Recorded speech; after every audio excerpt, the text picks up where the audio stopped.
Pinwheel on Nickelodeon, Shining Time Station on PBS. These are just two of the shows that featured the magical puppets of Flexitoon. I sit down with the creative minds behind Flexitoon, Olga Felgemacher and Craig Marin, on this episode of Under the Puppet. You're listening to Saturday Morning Media. And now, back to our show. Welcome to the show that talks to puppeteers about the art and business of puppetry. My name is Grant Pachoco, and this is Under the Puppet.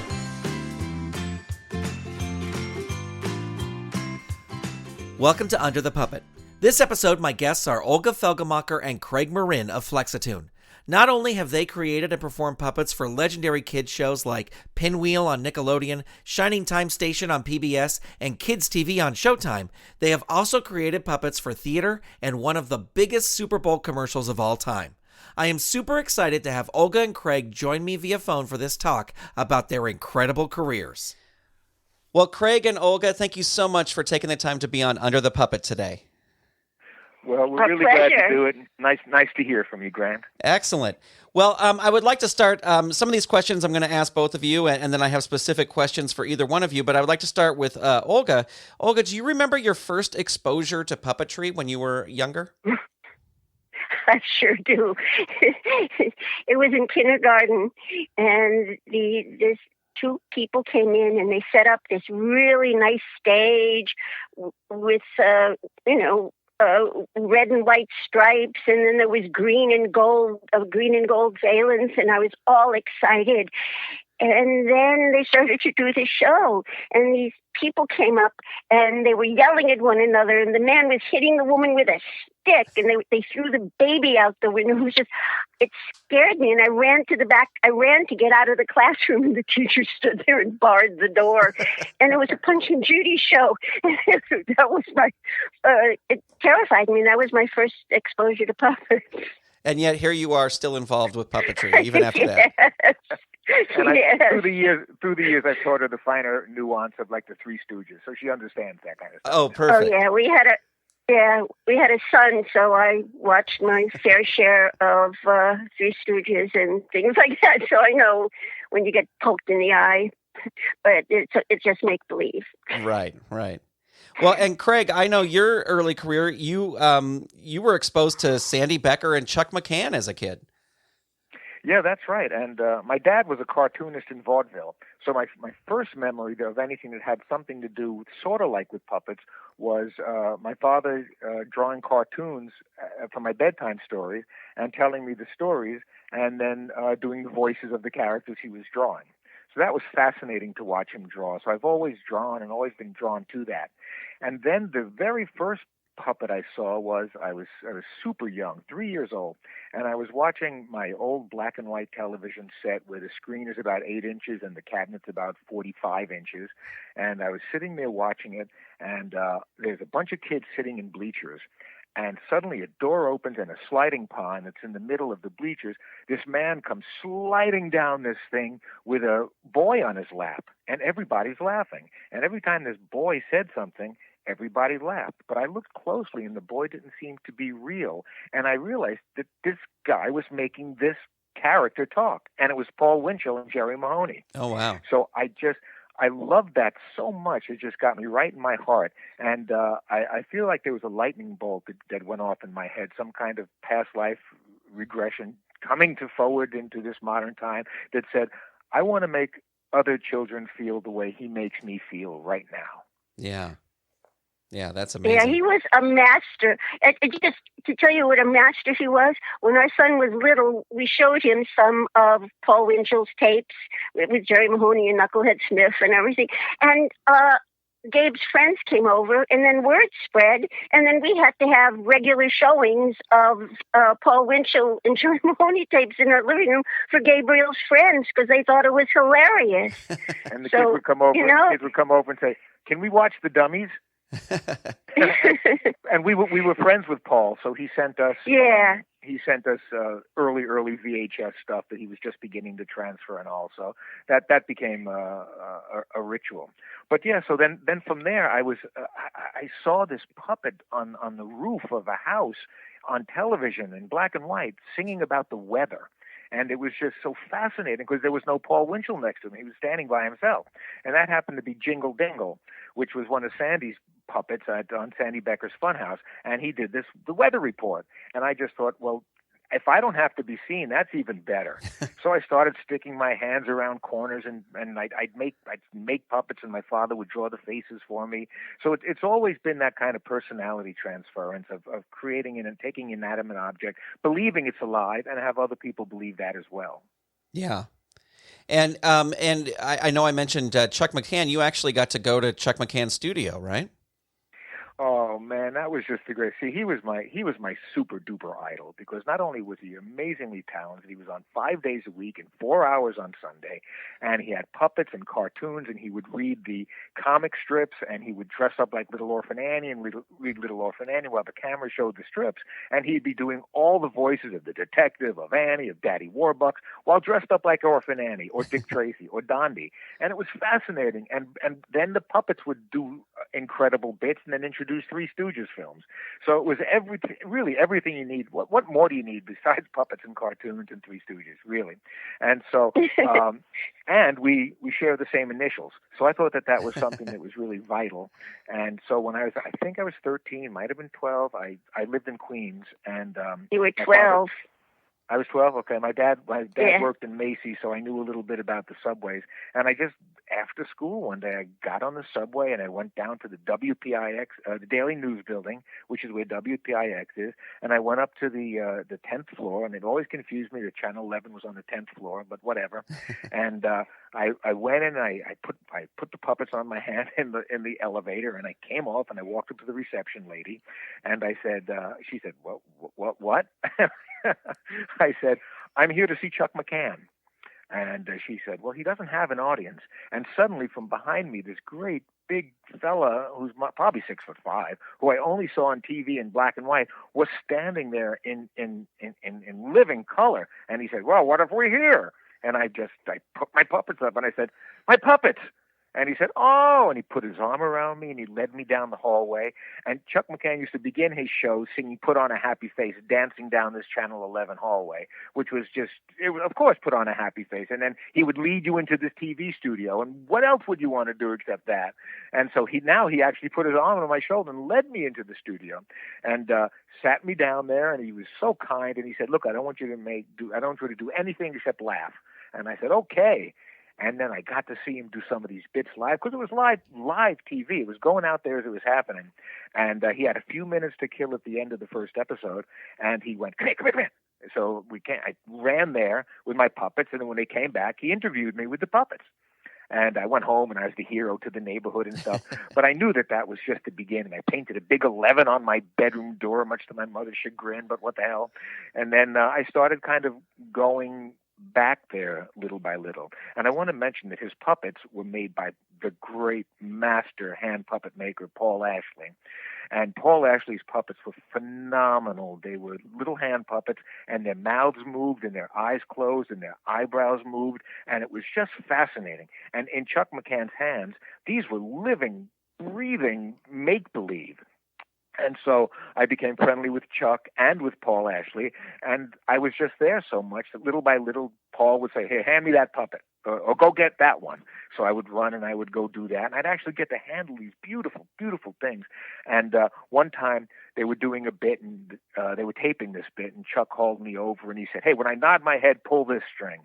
And there was a string that worked the eyebrow. So I sat there diligently waiting to move the eyebrow. And I knew I wasn't just pulling the string, though. You know, I really had this inherent sense that if I did that with the eyebrow, the puppet was going to look a particular way.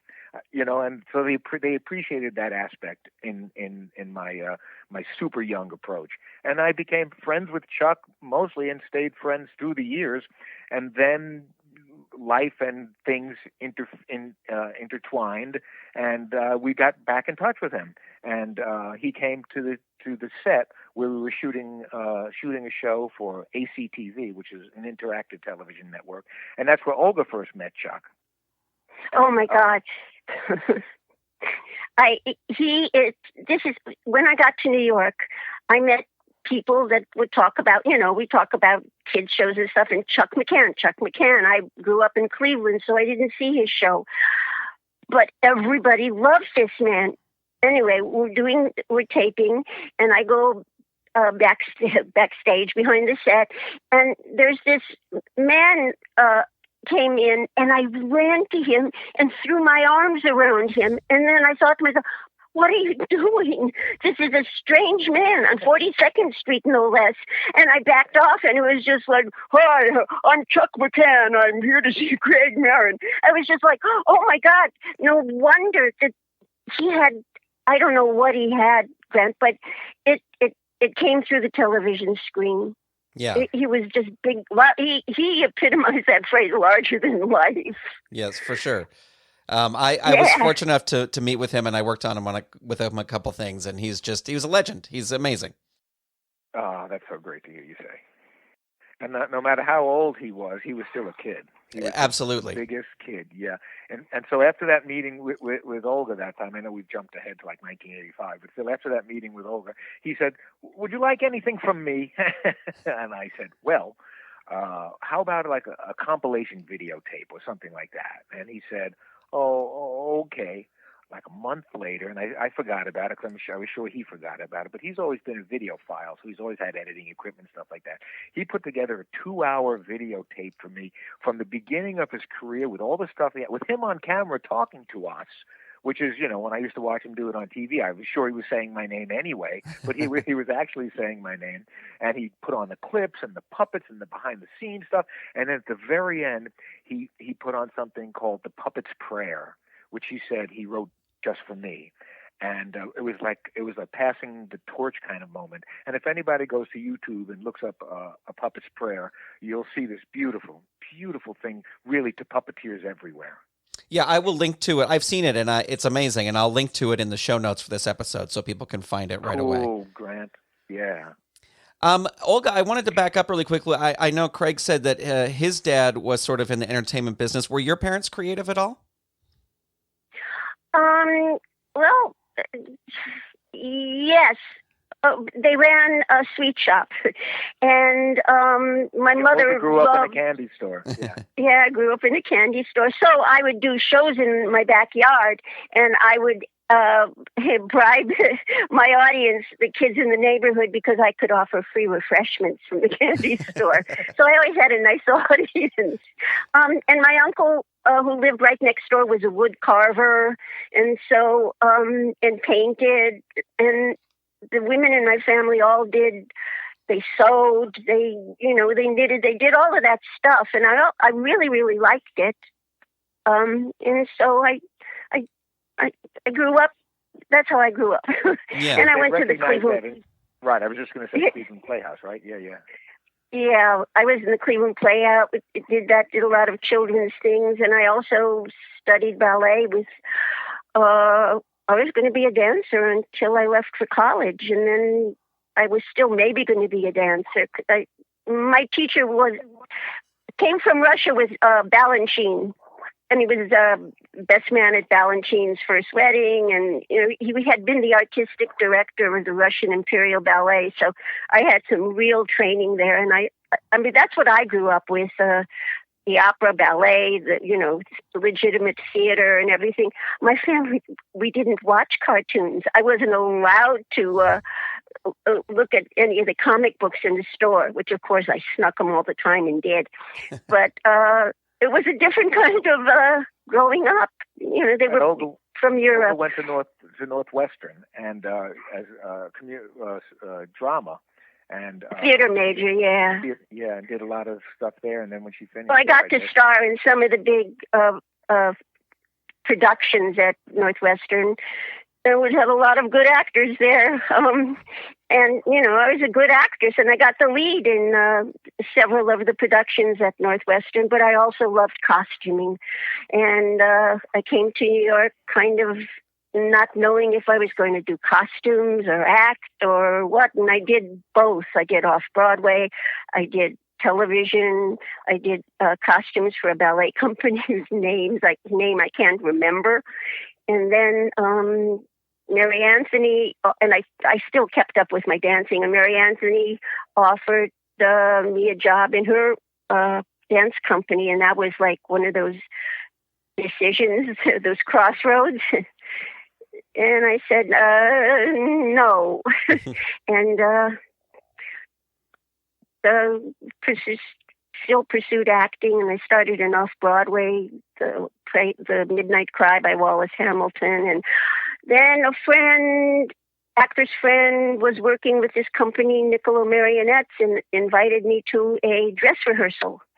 And I walked into Niccolo Marionettes and thought, oh, this is what I want to do the rest of my life. I could act, I could make puppets, I could do costuming. I was enchanted. It was a life-changing moment for me. I still remember it. I get chills. Oh, yes. I love Nicky. I love him, Aunt Nicky. Anyway, he taught me how to work a marionette. He and Patty Blackwood. Yeah. Let me ask you this. You mentioned that, you have this theatrical training and the ballet training and the dance training. Do you think that informed your puppetry later on? Totally. I mean, it comes right through. It comes right up through me into my hands, into my heart. Right into the puppet. Right. It's amazing. Bill, Craig has a story about Bill when you saw him do Scorn. Remember? Oh, yeah. I went to the Bill Baird Theater, which is, of course, Olga's super history. And I didn't know Olga at that time. But afterwards, I kind of got backstage. And the show was delightful. It was Davy Jones' Locker. It was really good. I felt that times were changing a little bit from the storytelling methods that he was using at that moment. But the puppets were exquisite, and they moved great. And then Bill, there were a bunch of us backstage on the above the bridge area, little walkway. And Bill walked on the stage, and he grabbed Captain Scorn. And as he put it down onto the stage, his very life force turned into electrical energy. And then the strings became like a conduit, and it went like lightning, zap, and suddenly he wasn't there anymore at all. And this character was walking around. It was magnificent. Yeah. Yeah, this is a funny story. We were doing Whistling Wizard, and his puppet was Casbah, and I had Princess Peekaboo, and I did one of the belly dance things, and the puppets were fine, and I worked them really well. But in one scene, I had to bring Casbah onto the stage. So, I grabbed Casbah. This is in rehearsals. I grabbed Casbah to bring him onto the stage, and that puppet was living by himself. It was like, oh! It was just like, I went back afterwards. Bill, damn it. Your puppets work better than mine. We're going to fix my puppets. And he was okay. And all right. And from then on, we had conversations when the puppets were being built about what I wanted to do and everything. And it became a real partnership then. And it was really wonderful. Anyway. Can you tell us when you first met Bill Baird? I had friends knew I was finished with Niccolo, and I was thinking, do I want to stay with Niccolo? I was one of those things, and a friend said, there's a puppet theater in the village, and Bill Baird, and he's holding auditions, and it was just like, oh, Bill Baird? Oh, wow. So I went to the audition. Right? Yeah, as a kid, but that was after the Punch and Judy show. Yeah, and it never dawned on me that was a way I could make a living. It was just something I really was enchanted watching. Anyway, so I get dressed and I go down to the subway and pay my fare and go onto the platform and thinking, I can't do this, I'm afraid, and I went home. And then I got home, got back to the apartment and thought, are you crazy? This is really what you want to do. This is really, really what you love to do. So I went back anyway, and I auditioned with 300 other women and got the part. Wow. And then he asked me, and then I had friends, my name's Olga Felgemacher, and I had all of these actor friends who said, you can't use that name. So they gave me this name, theatrical name, Olga Lisa. So that was my name for a while. And so I get the job, and then Bill took me aside and he said, "What's your real name?" And I went, "Olga Felgemacher." And he said, "That's a puppeteer's name." So that was it. And Bill's theater was just beautiful, like 198 seats. He owned the whole 6-story building on Barrow Street, and there was a beautiful puppet stage, and then there were 2 stages on the side, so it was a triptych, and you could do marionettes, you could do hand puppets, and the productions... Rod puppets, shadow puppets. The productions were written by Sheldon Harnick and Jerome Cooper Smith. And Broadway luminaries and people that did our music, Leonard Bernstein did stuff for us, and he'd come by a lot. And there was a piano on the 2nd floor that he would play, and so of course he autographed the piano, so that was officially his piano. I was going to say it was a magnificent puppet theater. All of the sets were done by Broadway set people, and the whole theater was designed with professional, theater designers and lighting designers, and it was a thrill to work with that caliber of people, Right. Well, did you learn any lessons from Bill that you still use today in your puppetry?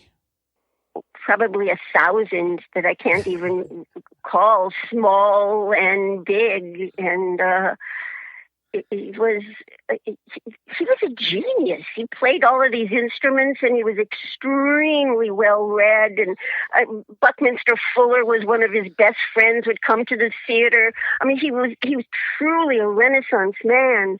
And just being around him, how you learn everything.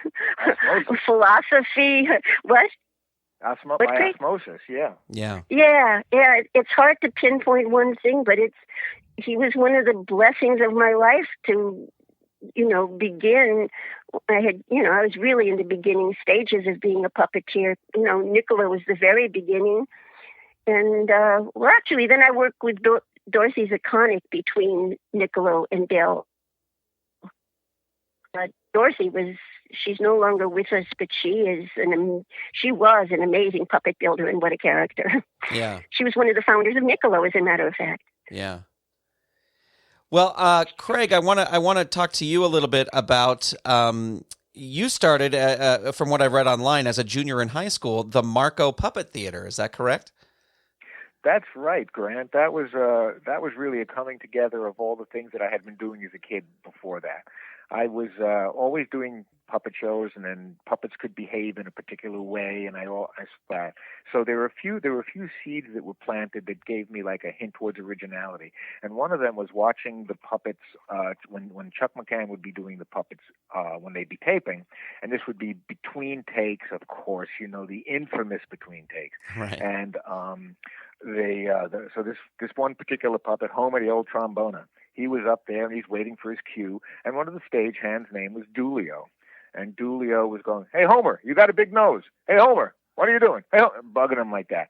And then the puppets, I've only seen be puppets before, and I'm gonna clean up the language here. But all of a sudden, Homer turned and went, "Hey, Dulio, get screwed." And then he turned back, "Hey, kid, you like Woody Woodpecker?" And it was just like, Grant, what that moment meant was puppets can say anything. Right. So it was hilarious, and I mean, really. And so I thought, okay, I can do this. So I started writing new puppet shows where the puppets could do that kind of stuff. And then when I was in high school, my drama teacher, I auditioned and I didn't get into the theater part of the theater class, and I thought, this is not fair. You know what I mean? I'm 15. I know everything already. I should be doing the acting. And instead, I got into the technical aspect of the theater side, and I thought that was a real come down. However, my teacher, Harris Laskaway, was already an established actor, and he was one of the co-founders of the Classic Stage Company, the CSC Repertory here in New York City. And which is still running. Yep, but he's no longer with us, unfortunately, because he's someone I'd want to embrace on a weekly basis. I mean, he was a terrific actor, and he's a terrific friend. He was a grown up. He was 24, And but he taught us all this great stuff about how lighting works and how vignettes are played out, all this things that would ultimately inform my puppetry, but this was brand new for me like that. And he liked me so much. And I get out of the class occasionally because I'd go do the puppets on television. And he saw that I had that thing, whatever the thing is, And he asked me if I wanted to come down and be the stage manager for the Classic Stage Company. They were about to do Man and Superman by George Bernard Shaw. I knew none of those words. I knew Superman, and I wondered if George Reeves was part of it. But I went down there, and I was painting ceilings, and then I was running the lights and sound for this professional company. And every night I got to hear George Bernard Shaw's Man and Superman, including the Don Juan and Hell sequence. So my mind was really like a sponge. I was absorbing all this stuff, plus all these terrific actors. And the next play they did was a New York premiere by Jean Ennui of a play called The Cavern, which was kind of like a Downton Abbey upstairs, downstairs kind of thing. And they asked me if I wanted to be like the scullery boy, who was like the one ray of hope in this downstairs misery. And I said, sure. And so I got to do that, and I got really good reviews in all the papers. In fact, one of the reviews said that I was highly droll, and I wasn't sure if that was an insult or not because I didn't know what that word meant. But I found out droll was good to be. And then I was no longer needed there. So that was like a show business thing that stopped. But I was still in high school, and I was still friends with Mr. Laskaway. And I used to kind of like disappear from my classes and go back into the backstage area and play with the lighting board, which was one of those, I don't know if you ever saw one, Grandpa, there's one, looked like old-time operator switchboards with plugs that you could lift up and plug in and pull levers and stuff like that. Yeah. And and it had border lights and spotlights and front lights and footlights. So I would go back there and play sometime. So one time I went back there to play, and there was this, I walked in backstage, stage right, because I had the keys, because I was on the audio-visual squad, which was terrific. Anytime I got caught cutting class and going through the hallways, I'd wave my keys, and I'd have to grumble, go on. And I went backstage, and there was this tall, lanky fellow who and he had these two prisms in his eyes. And the whole place was dark except for some of the lights on the stage. And I walked in, and he just turned to me, and I never met him before, turned to me, and he said, "You got to see this, man!" And he screwed these prisms into my eyes and started doing a light show. And I said, "Oh, this is fantastic. Wow." And his name was Doug Cohen, and we became fast friends there. In fact, the next season, the next summer, Rod Young was touring parks throughout the city, low-income parks, and we had for like 6 weeks we had 5 shows a day at these different parks. So Rod hired me, and I said, well, I think we need 2, so we hired Doug as well. So this gave Doug and I a chance to like be together all the time and start dreaming up stuff of what else puppets can do. And we would go to his house, and he introduced me to like the Grateful Dead, which to him, I'm forever grateful that he did that. And we would play the Grateful Dead and sit on his floor before his mother came in. And we would first we would go to the bathroom and elevate our senses with this new herbal smokable that was just delightful to be brand new doing that. And so we're listening to Grateful Dead and doing these light shows with glasses and tensor lights and things like that. And I just had this idea, we should really do this kind of thing with puppets. We ought to do a puppet show that utilizes all these lights. And so we called it the Marco Puppet Theater, Marin and Cohen. Oh, I got it. Yeah. The next season he went away, but we spelled it with a K instead of a C because a K is funnier. And then the next season he went away to Harper College in Binghamton, and we wrote this show and we recorded this show, and I went up to Harper College with my suitcase of puppets, and he had built the stage, and we scrounged as much money as we could and bought Fresnels, which I think were $49 a piece then, which are now $8 a piece at Guitar Center. But we got it, and Dad, bless him, helped chipped in and stuff like that. And I made all these puppets, and it was so coming together of a vision. And we went to Harper College, and we did this show, and we called it Hal Lewis Nation in Kingdom Come. And hallucination, right? That's right. So we spoke the secret language. But what was very exciting, Grant, was when I went up there, I was in his dorm and I was sleeping in his roommate was gone, so I was sleeping in his roommate's bed. And I reached under the bed and there was a comic book under there, a Zap comic book, the Furry Freak Brothers or something. And I had never seen anything like that. But it occurred to me that they're doing with comic books exactly what we're starting to do here with puppets. It was the zeitgeist of the time, and we used Grateful Dead music in it. We also started writing music for the shows, and because, like I said, I loved the Grateful Dead, and I used to go to the concerts anytime I could when at the Fillmore, and I love Bob Weir. His playing, something about the way his sound sounded and the way he looked as he played it, really like struck me in my everything. And I didn't play guitar yet, but I would memorize the way his hands looked, and I would go home and try to make my hands look like that on the guitar. So that's how I learned how to play guitar. And so I started writing music that was, of course, in that vein, which really fit well with the psychedelic Marco Puppet Theater. And then we decided, we've got to go out to California. We've got to do shows along the way, and we've got to meet the Grateful Dead. So we said, okay, we were 19 years old or something like that, and we had a fellow named Kenny who did the lights and sound, and Doug, and they had one van, and I had a girlfriend named Holly who became a puppeteer with us, and we had another van, and so we would say, where are we going today? And they would say, well, let's meet at Buffalo State. Okay, and then they'd go and we'd go, and on Tuesday we'd meet at Buffalo State. We'd roll into the college and meet the event coordinators, just like that. No internet, no phone call, and we'd show them the slides we had of the show, and we'd book the show more often than not. And it really didn't matter if we were getting paid money or just room and board or dinner or a lot of money. None of that was really the point. The point was now we're doing it. And so we would do the puppet shows at all these colleges, and since we were all musicians, we'd come out afterwards in front of the puppet stage and do a rock concert. So it was a puppet show dance theater. Yeah. And it was just right for the time. Then the puppet stage became a light show. So it was all this kind of like every aspect of puppetry was being explored as fully as it could. The ideas, it was so palpable because we could do all this now, all this stuff we could do. And so we got out to California and we settled in San Rafael, which was just down the block, coincidentally, from the Grateful Dead. And so we got up the courage to go to meet the Grateful Dead, and this was a big thing because they were the people, right? And so we knocked on the door, and Doug said, "I'll do the talking," and I said, "Okay, that's fine with me." And they opened the door, and Rock Scully, who was their manager, leaned out the door and said, "Yes." And Doug got tongue tied, hum like that, and. I said, we're the Marco Puppet Theater. I just blurted it out. And he said, oh, I read about you. Come in. And we didn't know there was a story about us in the San Rafael paper that very day. And there it was on his desk. I tell you, there's some kind of puppet god that sometimes intervenes with its magic rod and goes bing, and that's what happened there.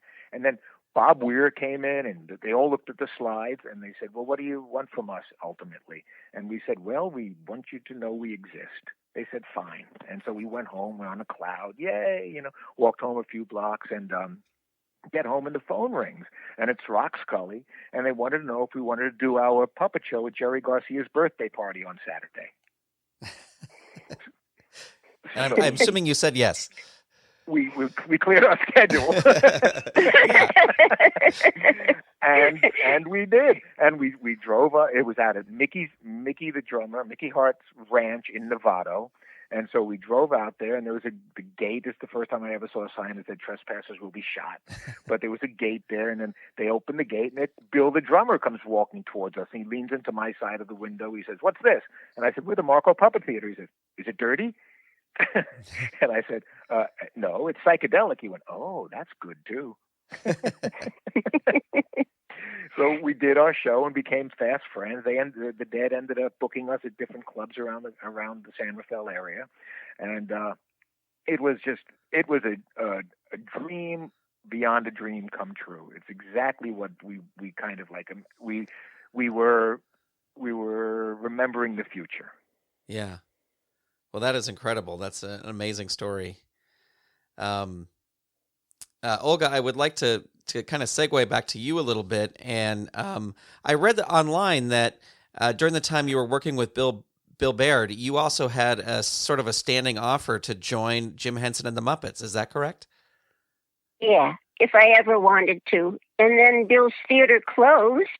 I thought I'd be there the rest of my life. I mean, I just like I was in heaven at Bill's. And I did a television series for PBS called Vegetable Soup after Bill's theater closed. And Bette Midler sang the theme song. It was just, it was a wonderful show to combat racial prejudice. And Olga's segment was called Outer Scope 2. Yeah. Anyway, and then that was over, and I thought, oh man, what am I going to do now? I'm going to start my own puppet company.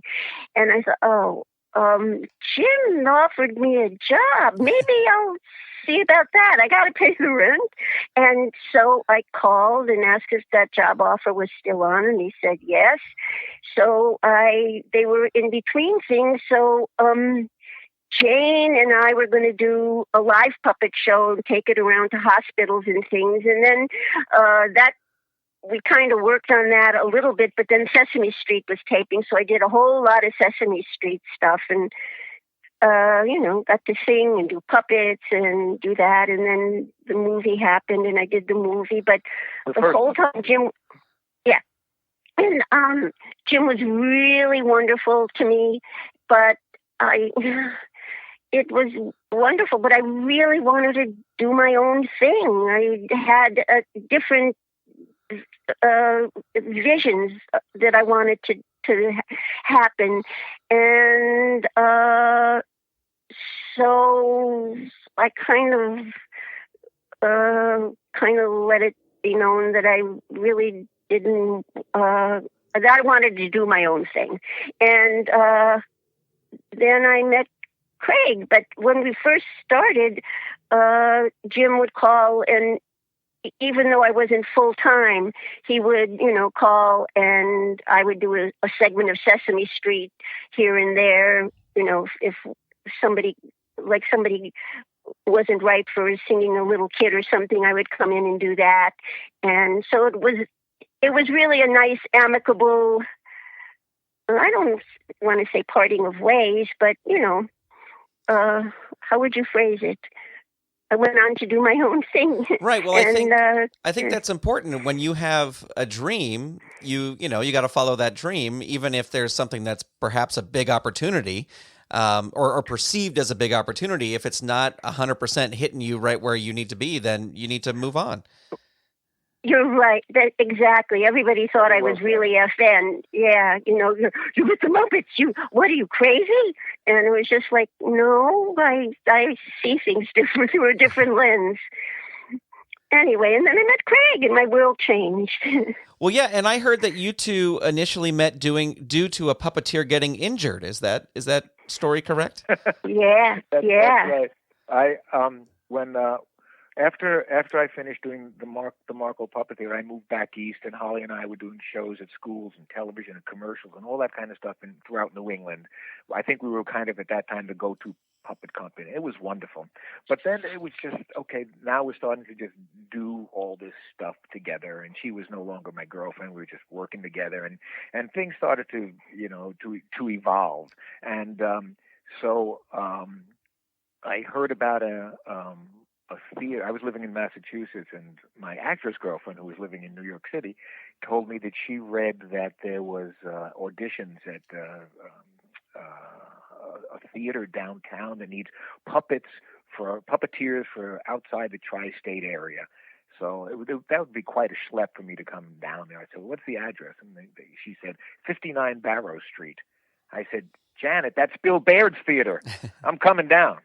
So I went down there, and I met Bill, and I auditioned, and I got to say he really, really liked me right from the start with the things I brought to the puppets, and so he hired me. So I worked at Busch Gardens in Williamsburg for 6 or 8 months, something like that. And boy, that was rough though. We were doing in the heat of the dead of the summer, we were doing 10 half-hour shows a day. 5 days a week, and that was brutal. But Yeah. still, it was Bill Baird puppets, and it was a lot of fun and a lot of audiences and a lot of girls and all that kind of great stuff. And then when that was over, I could have moved anywhere I wanted to. I knew I didn't really want to go back and revisit Marco's stuff, because we had changed from that really. And I didn't want to go to L.A. because I didn't think I could hustle at my own work there. So I knew, being a New Yorker, that okay, I'm going to move back to New York. So my girl got us a place at Manhattan Plaza. We were the first tenants on the 31st floor, and I started rustling up work. And so this was Manhattan Plaza was built for theatrical people. Anyway, only artists. Go ahead. It was amazing that the city could actually think of such a thing at one time. So this was like 77, I think. Yeah, so I started hustling up work, and I put a little show together, and I did it downtown at the Greenwich Mews Theater. One of the people who was there was who came to see my show was Alice Tweedy. Alice Tweedy was the female monster on Saturday Night Live with the Muppets. Right. And she also worked on Captain Kangaroo with Olga on Slim Goodbody, The Adventures of Slim Goodbody. So Alice said, "Oh, may I have your number? I in case I need a puppeteer." And I said, "Sure, that'd be great." So I gave it to her, and this was in this was November, so I forgot about Alice. And then in April. Oh, wait, one more little story. And then so one of the people who worked at Busch Gardens with me was Marty Robinson. And Bill Baird was doing a TV pilot about a mall or something like that. And so I was hanging with Marty for the day. Then I walked him over to the Baird Theater, and we were standing on the corner of Barrow Street. And this person comes bouncing up, and she's wearing a great floppy hat, and she's got a toy voice. And Marty introduces me to Olga Felgemacher, who was, of course, famous. I mean, everybody knew Olga Felgemacher. You didn't forget a name like that. And so he said, "Hi," and I said, "Hi." He said, "How are you?" I said, "Great." And so then the two of them went off, and that was that. So then now it's like April of '78. I get a call from Alice saying Peter Friedman, who's quite a well-known actor, and he was working on this puppet show, this industrial film with Alice and Olga, and he cut his thumb on a bandsaw, and he couldn't do this thing, and she thought of me, so could I come and do it? So I said, sure. So I went, I met him, and I met with Alice, and I met with Olga, and so we ran through it quickly. Then the next day we were in the studio together, and as soon as we put our puppets, Olga and I put our puppets together on camera, kaboom! Something, it just all of a sudden Olympus was in sight.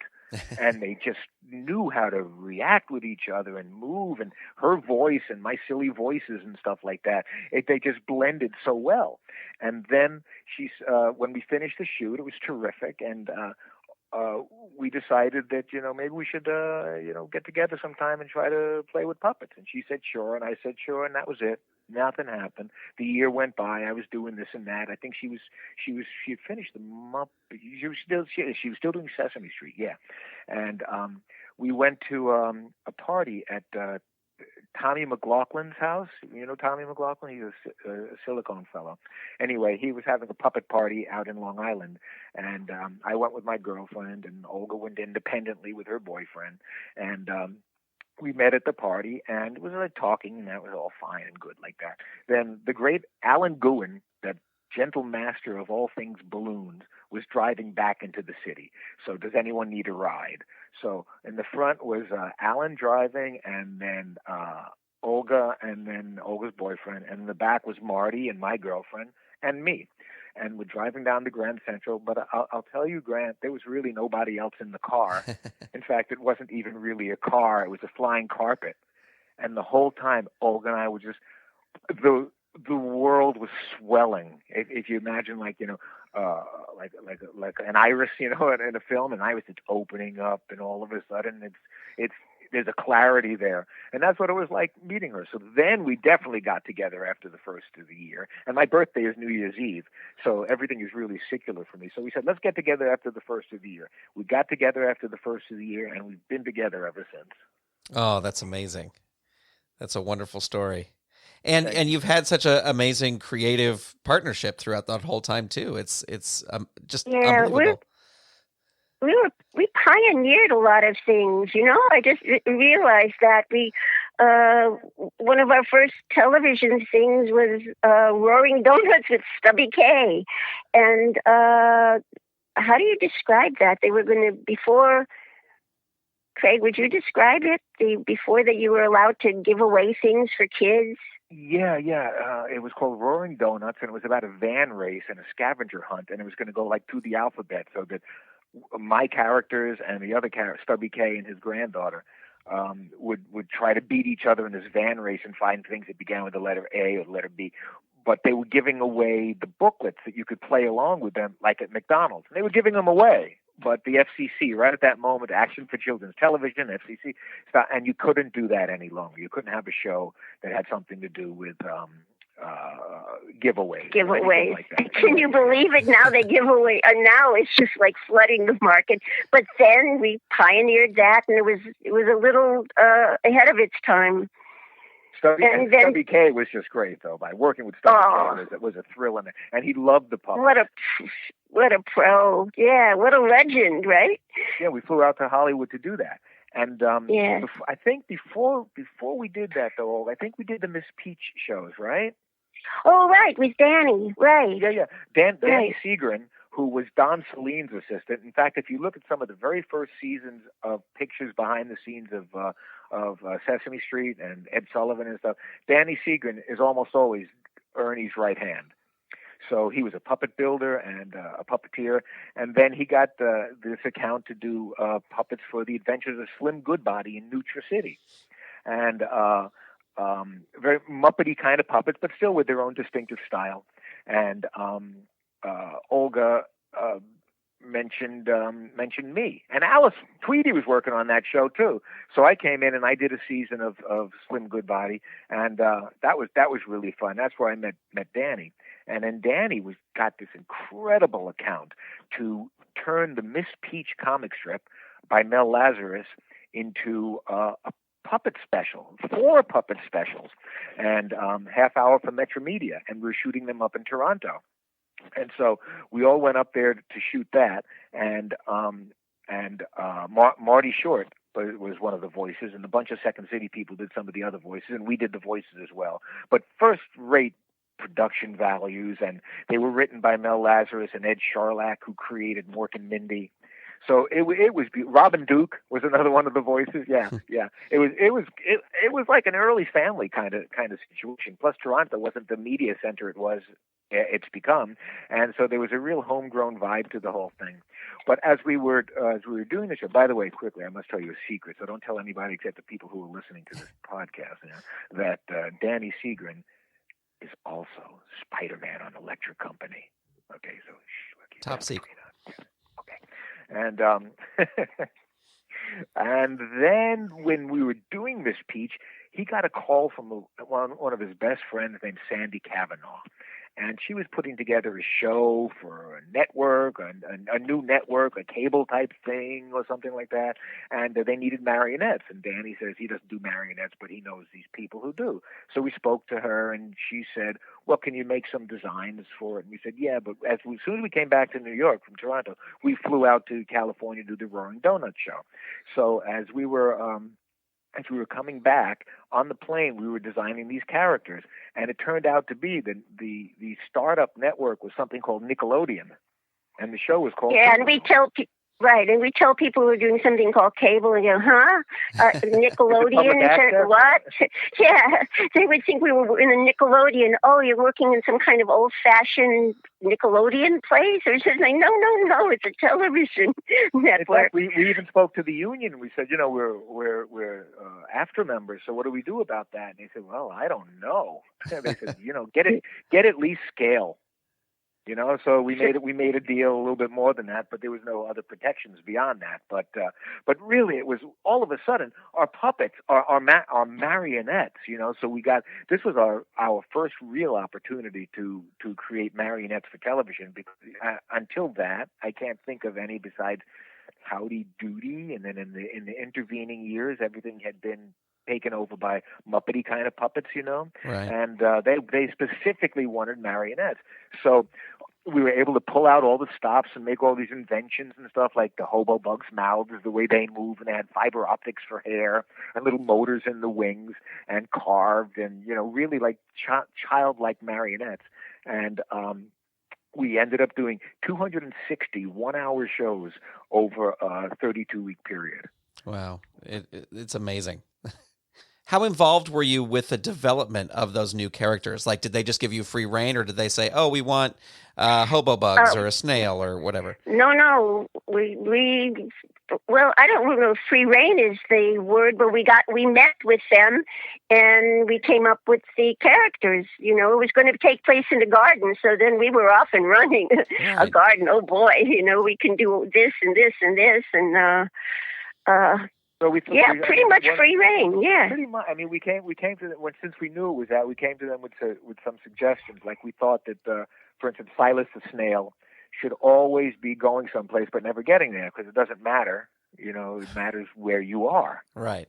And so I was Silas the snail, which was very tough for me because I think fast and talk a lot. And here was Silas, who was very slow, don't you know? So I was faster. Take my time. And then we thought, well, we needed a team between Olga and I, and we thought we should do these little babies, preschool. It was a preschool show, yeah. Yeah. So we thought, but instead of just doing kids, well, we got this beautiful possibility to do fantasy. So we created the Hobo Bugs, Herbert and Lulu, and that gave Olga and I a chance to develop a repartee between each other. And then we thought, well, what if we have these guys who can fly? We should have someone who lives underground. So we came up with Molly O'Mole. And which we had to name Molly the Mole because they were very sensitive about accents, making an accent. Right. Yeah, it was really super sensitive about that. Yeah. But they had a mandate, and the mandate was that they called it an electronic sandbox. So it was about 40 minutes of studio time to 20 minutes of international animation that had no other outlet. There was no home video or computer or anything. So they had all these pockets of European animation, Chippy Chapeau and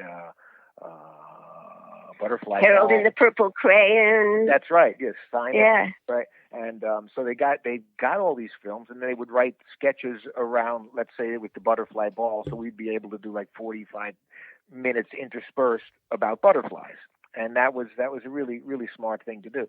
So we thought with Molly O'Mole that she lives underground, and so she came up, and Olga gave her this delightful kind of Irish lilt that everybody loved. She was the favorite person on the set too. Everybody loved Molly, and so then I just thought we got to have something completely whacked out, because everything wasn't whacked out, and I knew that this was going to be a stretch, but they fell in love with the idea, so we came up with the Admiral Bird. Admiral Bird, yeah. This crazy looking duck thing with a Napoleon hat on that only Smitty could see. And so we had that whole kind of like, look over there, he's not there. And that was really fun. Yeah, I'll have to say the Admiral Bird is one of my favorites. So I love Admiral Bird. Exactly.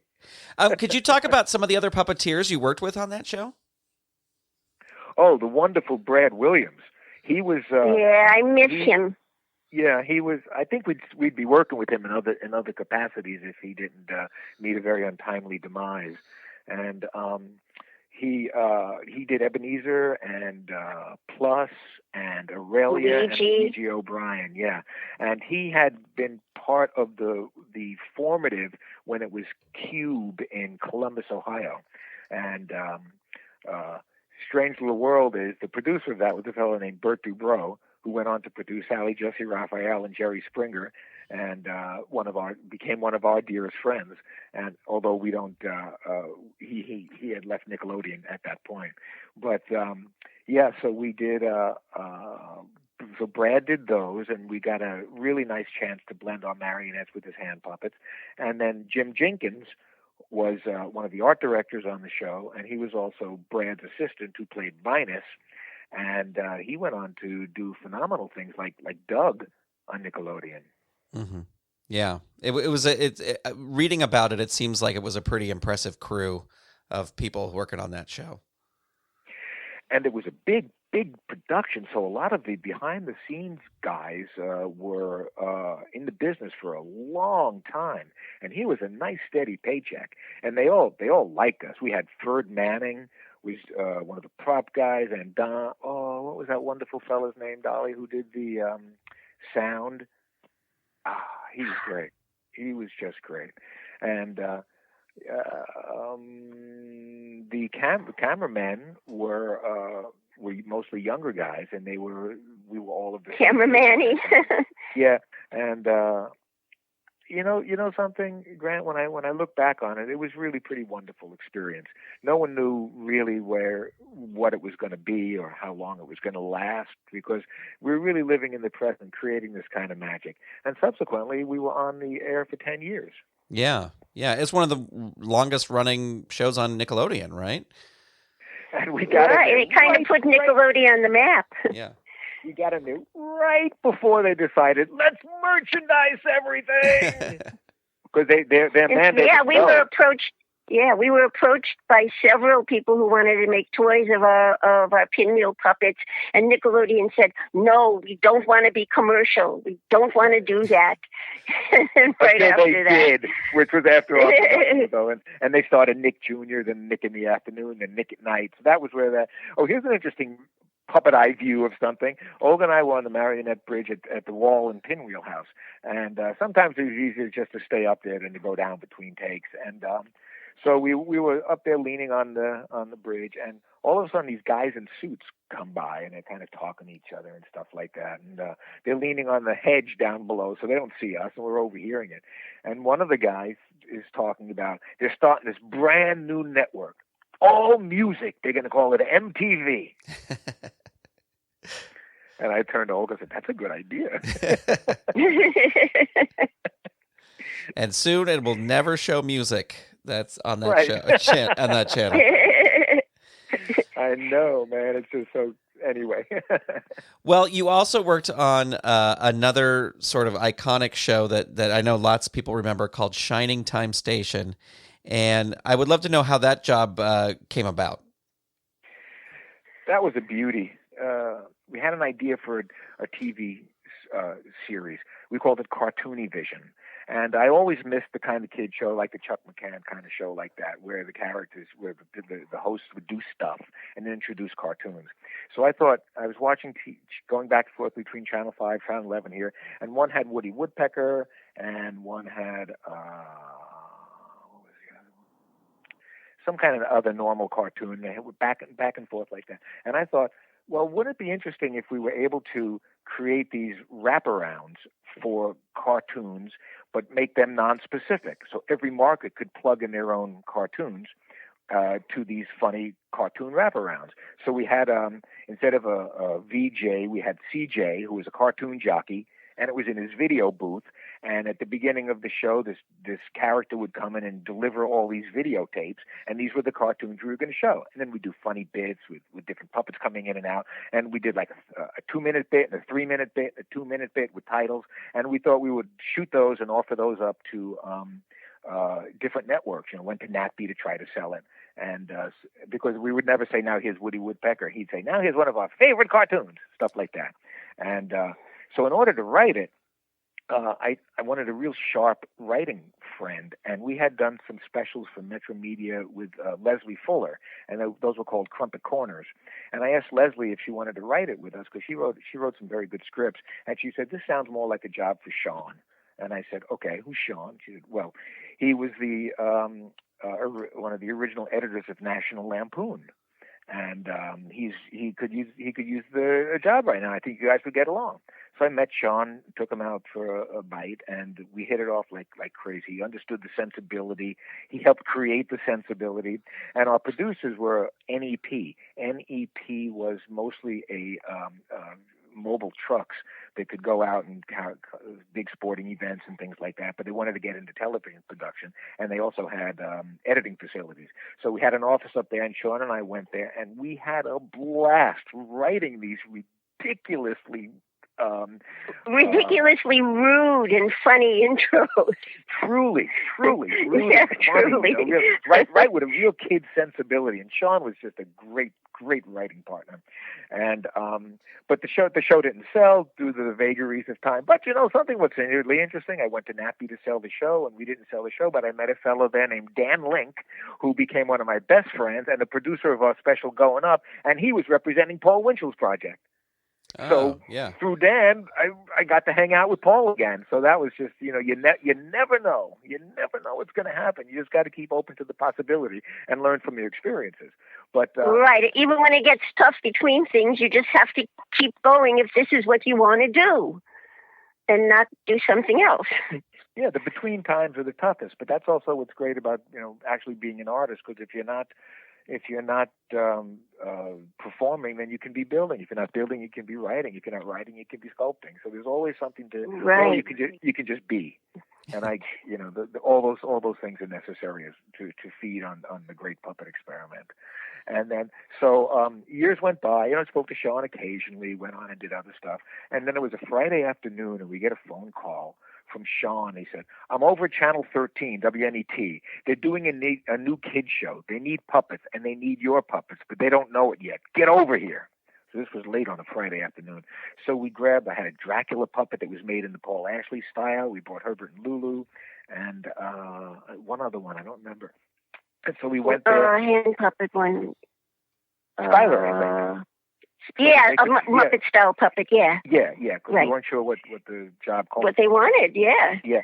So we went to luckily, you know, we were on 73rd Street, and Channel 13 at that time was on 58th Street, so we got there as quickly as we could, and we met Britt Allcroft, who created the show, along with Rick Sigelco, who was at that time working at Channel 13. And the reason the show even came about, Grant, was because she had these great Thomas the Tank Engine episodes, and she couldn't distribute them. It was the same thing like with Pinwheel. Where do you put 5-minute things? There's no market anywhere. So she tried to get it at Channel 13, and they said no, but Rick saw it, and the lightning bolt went off in his head, and he said, you know what, maybe we can build a show around these. So that's what happened with that. So we went there, and we met Rick and Britt, and Wayne White was the art director on the show. So we pulled out our puppets, and they all went kind of, wow, this changes everything. But okay, we'll let you know. And the infamous, we'll let you know. You know.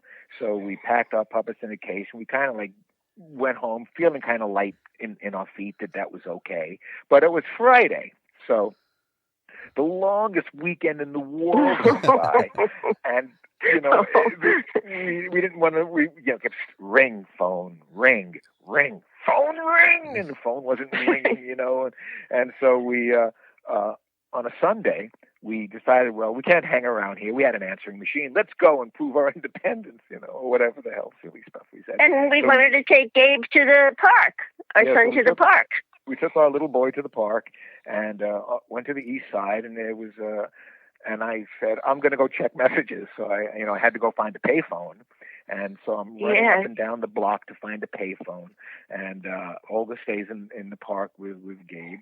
And I finally find one several blocks away, and I check messages. And it was the line producer. And she said, you know, everybody else said they could bring something to the party, but you're the only ones who proved it. Would you like to do the show? So I flew back to tell Olga, and just like seeing Paul Winchell come down the slide with Jerry Mahoney, I get to the park just as Olga's coming down the slide with Gabriel. It was, and I said, Olga, we got it. It was like, yay! You know, we were Macy Parade balloons as we heliumed our way home, and then met with them Monday and started exchanging drawings and sketches and all that kind of stuff, and. We've heard Ringo was involved in the show on camera, and it was just amazing. And so we were going to be this band that lived in the jukebox. And what they expected was we would just sing songs. And they would maybe a little bit of dialogue and stuff. But I was instrumental in the design of the jukebox set, so I put in all these trap doors and other places where the puppets can move more so. Why should Tito just stay at the piano when he could, you know, if we take out a trench, he can wheel on over to Grace. So we started experimenting with stuff like that and we shot the first season, by the way, here in New York City, up on 106th and Park. And we did one number in the first season where Dee Dee came out from behind the drums, and she was singing a song. And then we finished the song, and the producer came over the talk back and said, we can see Dee Dee's rods. Let's get back behind the drums. And I just thought, oh, this is a defining moment. And I said, well, you see the lines in the drawing. And it was a long silence. Rick comes back to, moving on. So like, yes, okay, we can do more stuff. And then when we moved, we shot that season. It was really successful. Everybody loved it. I think that's funny. It's such a beautiful show. It's such a classy, smart production. And we were told that the puppets tested, along with Thomas, the puppets tested the best with grown-ups and children. So that was a very exciting thing. So when we did a Christmas special up in Toronto next, Lloyd Bridges played Santa Claus, Mr. Nicholas, in that. I started pushing for more things for the puppets to do, more things. Let's get them out in different ways and do different stuff. And they kind of reluctantly said okay, but it worked out really well. And then a little bit later, they said, we're going into production. We're going to do 45 more episodes and 5 home videos. And it was just like, these are the calls you live for. This is why you want to be in it, so that you can really create these characters, spend a lot of time doing that, and then spend the rest of the time bringing them to life. And so I had a very fine relationship with the director, and I would draw storyboards for the stuff, and we'd shoot it single camera film style, and we'd be between songs and shots and stuff. Olga and Jonathan and Peter Baird, who worked Grace, and Ken Mealy and Alan Seamock, we all built stuff. We built props and boats and all that kind of stuff. It was perhaps the most communal puppetry of our career. Would you say that's true, Olga? Yeah, and it was really, a lot of it was, on the spot, flying by the seat of your pants kind of thing, like, oh, wow, we could use this here. And then, Jonathan and I would get busy with costumes, and Peter and Kenny would get busy with props and stuff. I mean, we had a whole shop happening at the same time as we were taping, not, beforehand. I mean, we had the puppets done, but we had the puppets done, we had that much time, and that's as much as we could do. And so we went up there to do the numbers, and I thought, oh, they could wear this, they could wear that. Why can't we do this during it? And they let us. Yeah, if you can do it, go ahead. So Peter Baird, nobody took lunch. Nobody took lunch, and nobody left early. We were really busy. And one time I think the producer is showing people around backstage, and it's really behind the jukebox, all the tables and all the puppets and all the costumes, and I mean, it really was like orchestrated anarchy, yeah. And we're walking around, and Alan's making stuff, and she says, "Oh, you really are like elves," and Peter says, "More like trolls." And I want to say that Tito Swing is brought to life by Jonathan Freeman. And Jonathan Freeman is the voice of Jafar in Disney's Aladdin, as well as the live-action version of Jafar on Broadway. And he's the first guy in history to ever create a voice and then bring the character to life in a Broadway stage. And Jonathan is super talented, and he worked with Olga at Baird's, is where they bonded. Yeah. So when this, and what a We've great been thing. friends many years. Yeah. And so when Shining Time, he did a few other things, but when Shining Time came up, he was Tito Swing. Yeah. Well, your work on that show won you a Henson Foundation Unima Award for Outstanding Broadcast Puppetry. And in the puppetry world, that's pretty much like winning an Emmy or an Oscar, right? We loved it. The award show was at Lincoln Center. And there were a lot of our brothers in the make-believe arts were there as well. And that was a real beautiful culmination of a beautiful time. We framed it; it's hanging up right here now, and I love to see the citation, the Henson Award. Yes. Well, and what is it like knowing that you've worked on 2 shows, Pinwheel and Shining Time Station, that are just so remembered by people for generations? It fuels the future, Grant. Yeah, we want to do, we're always looking to the next thing. Right. And working on the next thing as well. But the fact that so many people, I'll tell you, the internet has been so beautiful in that regard, because we can really touch base with people who grew up with that show, who wish that they could show it to their children, because for some reason, Shining Time, or neither Shining Time nor Pinwheel, are available in any home markets at all. So whatever there is you can catch it as you can on YouTube. But we loved it, and I'd get, when the internet first began, I'd get emails from people, I'd say kids, but they were grown up. Did Silas ever make it to that once a year snail party? So you really made an impact, because we knew, I knew when I was growing up, and I'd watch Howdy Doody or something like that. It really mattered to me. It wasn't just something they were doing, even if they were just doing it. So that when we really got into television in a big way with Pinwheel, we knew that everything really mattered. Doesn't mean that you can't be flip with it and have fun with it, but we were going to become the wallpaper of a new generation's memories. And we wanted those to stick nicely, and so that when they look back on them, they can say, that was a nice room. Yeah. Right, and all of the kindness and gentle values and universal truths that, we made sure that that they were there. And the bops in the head. Yeah, right. Right. That will send somebody trying to run from the classroom. Well, in addition to the many television shows that you've worked on over the years, Flexitoon, which is your company, has also created many puppets for commercials, including the classic Talking Stain commercial for Tide that played during the Super Bowl. In your opinion, what's the difference between puppetry for commercials and puppetry for a TV show, or is there a difference? Wow, that's a really good question. Wow.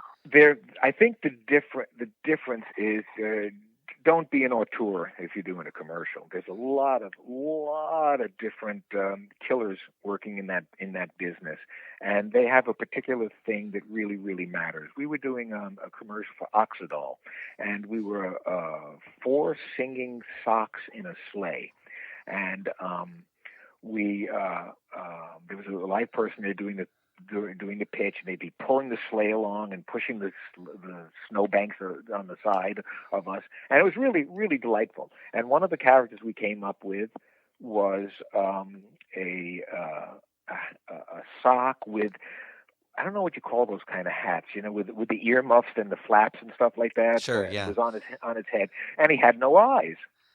And there was this great big debate about whether it was offensive or not that he didn't have eyes.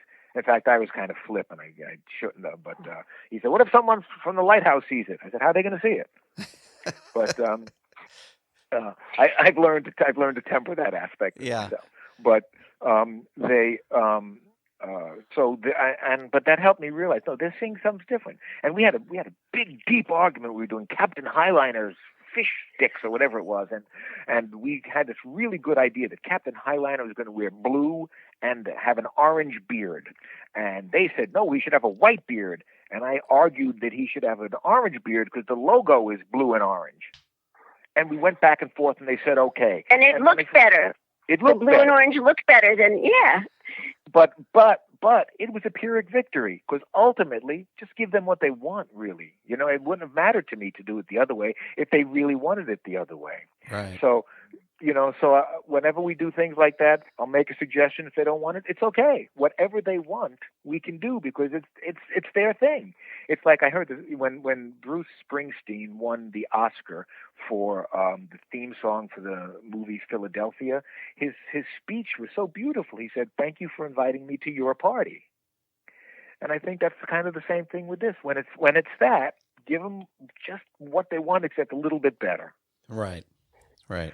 And with the stain, they had no idea really that they could actually do it. We were just so pleased that they weren't going with CGI on it, and they wanted that tinsel vibe that it was actually happening.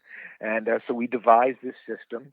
And the funny thing, and it was just on the other night, by the way, they just did the top Super Bowl commercials of all time. We were on it again. Every year for 12 years now, which is remarkable. Yeah. And just so everybody knows that the gentleman doing the interview in that commercial, that's Art Carney's son. Oh, wow. I did Is not that know cool? that. Yeah, that's Yeah. amazing. Yeah, that was really cool. That was a nice connection. Yeah. Yeah. Yeah, he came up to me and he said, "Oh, I really love what you're doing." I said, "Thanks. You were really good too." Because we shot the puppet porn after. I said, "You were really good too. I really thought that was funny." He goes, "My dad worked with puppets once." And I said, "Oh, really? Who's your father?" "Art Carney." "Oh, with Bill Baird." "Oh yeah, you know about that? My wife was Bill Baird's lead puppeteer. How about that?" Right. Did you ever see Art Carney meets Peter and the Wolf? Yeah, of course, yeah. Yeah. Okay. Well, Olga, I'll pose this question to both of you, but Olga, we'll start with you. Throughout both of your careers, you've continued performing live and creating shows for the Bronx Zoo and your live shows such as Hamlin. And putting aside things like money, do you have a preference for performing live or doing television work? It's like asking if you have a favorite kid. Whatever I'm doing at the time, I love doing. I love live. I love doing television because then people that couldn't see my puppets could see them. Not everybody can come to a live show. I like both. It's really tough. Yeah. But there's something magic about live. But there's magic in television too. But I don't know, something about live is, I think, more important than ever, because we're herd animals, and you need to have experiences together, and having a whole group of people feeling joy and sorrow and awe all at the same time, united in a puppet show and sharing that with one another. There's kind of a bubble that happens, the kind of special magic that happens that's live, like live people and live animals, and I don't know. But television is awesome too. Yeah. And how about you, Craig? Because puppetry has all these different tendrils, I've spent my whole life, getting as good as I could at all of them. If I really wanted to do TV, I worked really hard so the puppets look good on TV. I really wanted to get good at building puppet animations, so I got good at that. I really wanted people to laugh out loud when they'd see some of the stuff. And so I got good at the live show, and I really wanted to direct the puppets, not direct humans, but direct the puppets in a very unique way. Camera placement, putting the camera up on the bridge, shooting down, places where you don't really think about it, but because I'm inside it, I can do that. So that's really exciting. So that I think right now where Olga and I stand is we're working on a project that we can't announce yet because it's proprietary, but it will be the coming together of all these things. It'll be marrying our video and our live action and music and all that into a completely unique and original multimedia production. So this way, all of our Joneses will be brought to the front. Excellent. Right. One thing about live, live performance, it's very ephemeral art, and it only lives by people telling about it. On the other hand, film and television, there is a record that you can see. Right. So, I'm aware of that difference. Yeah, that's the difference. Yeah. You two have been performing and creating together for decades. What advice do you have for a successful creative partnership? Partners have always been super, super important to me. I loved growing up. There was Laurel and Hardy. I loved partnership. Abbott and Costello, the way they balance each other. Three Stooges, there's a balance between what they did. Bill and Cora Baird, there was a balance. Chuck McCann and Paul Ashley, a balance. And I think that the balance is the thing that matters most. That you can really make, and it's not always easy. In fact, it's easier now than it was then to make sure that that your partner's voice is heard, that your partner's ideas are given credence. Because sometimes it's not going to be what you want. It's not going to be what you see, and that becomes difficult. But I think to have an open heart and an open mind, and also to consider the source. Consider the person you're working with and where they're coming from in that, and then make a better case for yours, or just say, fine, let's do it that way. Olga and I blended from the beginning because, like she said, she liked the classical ballet and that type of stuff, and I introduced her to Max Fleischer. She had never seen a Betty Boop cartoon or anything like that. So in our very DNA, when we put down roots together, my roots grew one way, her roots grew her way, but as the roots touched each other, it became our way. Yeah. That's a beautiful way to put it. Yeah, it is. Yeah, it's really nice to be influenced by other forms, other visions. And as far as partnerships with us, if we can't agree on something, usually we do agree. Usually we talk through it, and there's just the best way to do it. But if we can't agree, then whoever's character it is gets their way. If it's my character and I want to do something, Craig wants it to do something else, and we can't agree, then I get my way or he gets his. But mostly we really come to a conclusion that's best for the character, the scene, or whatever. Yeah.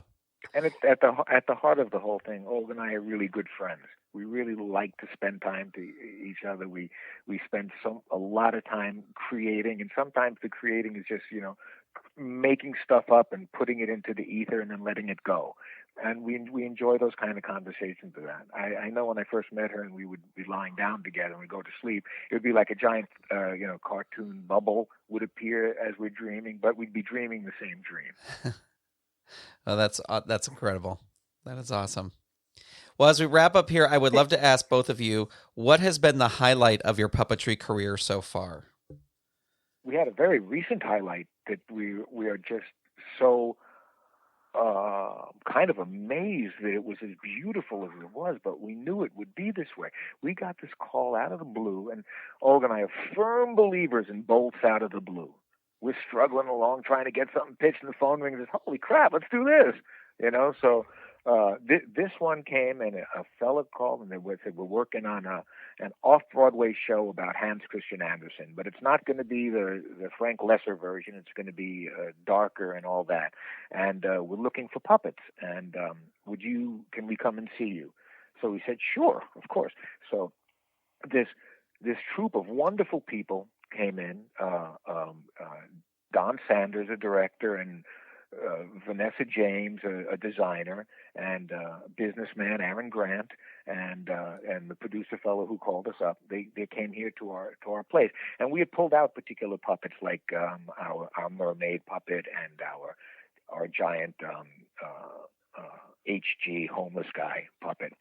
And just as we met them, and it felt like that we kind of already knew each other, but we didn't at all.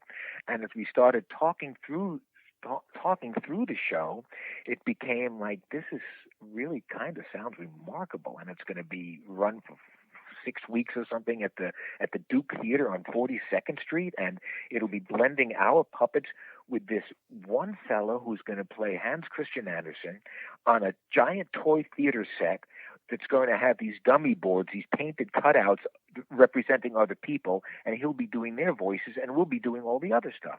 And then they had countertenors who were going to sing songs by Stravinsky and Britten, and we had Jafar, and and we had 2 9-foot grand pianos on stage that were going to play this amazing score, and a percussionist, and we just thought, well, yes, we want to do this show, And then they get home, and the director keeps looking at us, and he keeps looking like, oh my god, and we're thinking, great. The phone rings the next day, and it's the producer. He goes, well, we like you very much, but we're looking at someone else as well. And so we said, okay, and that's showbiz. You try as soon as it's kind of done. You can keep your thoughts going out there, hoping it's going to be okay, or you can just say, What? How dare you? Or you could, go, please, all those different things. So we just kind of have been, at this late stage, become sanguine about the whole thing. And then, because we thought we were the right people for the job anyway. And if we weren't, then we weren't. What are you going to do? It was their mistake. Bless you, Olga. So they called up the next day, and he said, "You know what? It was like basically, Grant, the same thing the Shining Time people said. We would really love to work with you." So I remember, this is a partnership thing. So I just held the phone away from my ear, and I said, "Olga, they want us to do the show. What do you say?" And I figured he might as well hear the unfiltered truth from Olga. And what did you say, Olga?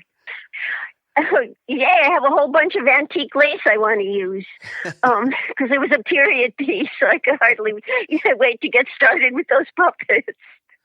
So that's exactly what I said. That's exactly what she said. And so we went into this intensive rehearsal period and puppet making period.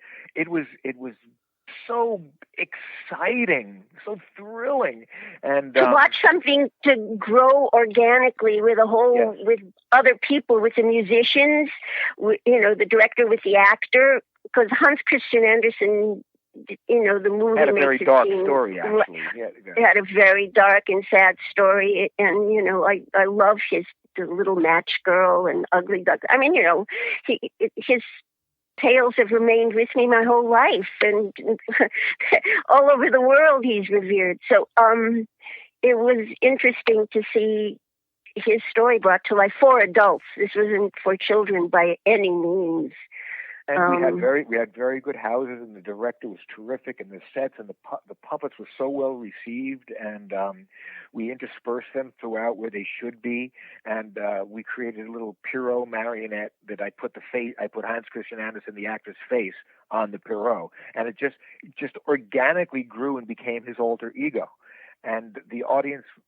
You could feel it, when you're doing that live like that. They could really feel that he was representing what Hans couldn't say.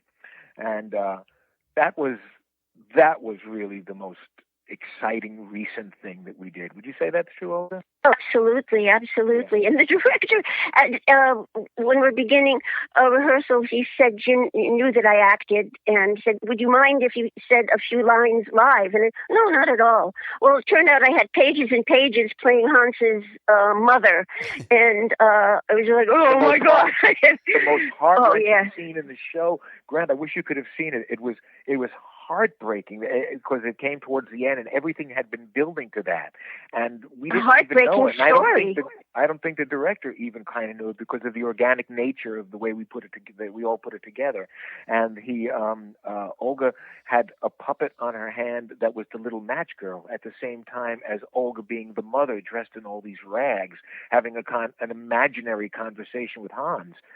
Oh, and so many things along the way in the script that were laid down as Hansel and Gretel breadcrumbs, all of a sudden blossomed into, oh, that's what that meant. Oh. And let me tell you, there wasn't a dry eye in the house or people muffling their throats because it was so moving. And I got to watch Olga do that every night, and it was one of the high points of me watching puppetry.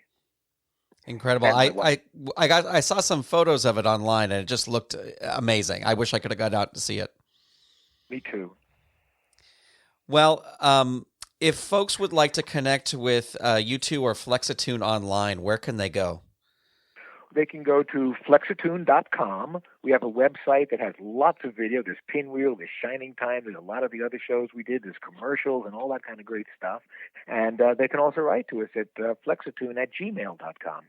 And we would love to hear from you. And we love that everybody remembers, and we're excited about the new things that we're about to do and can't wait to announce it.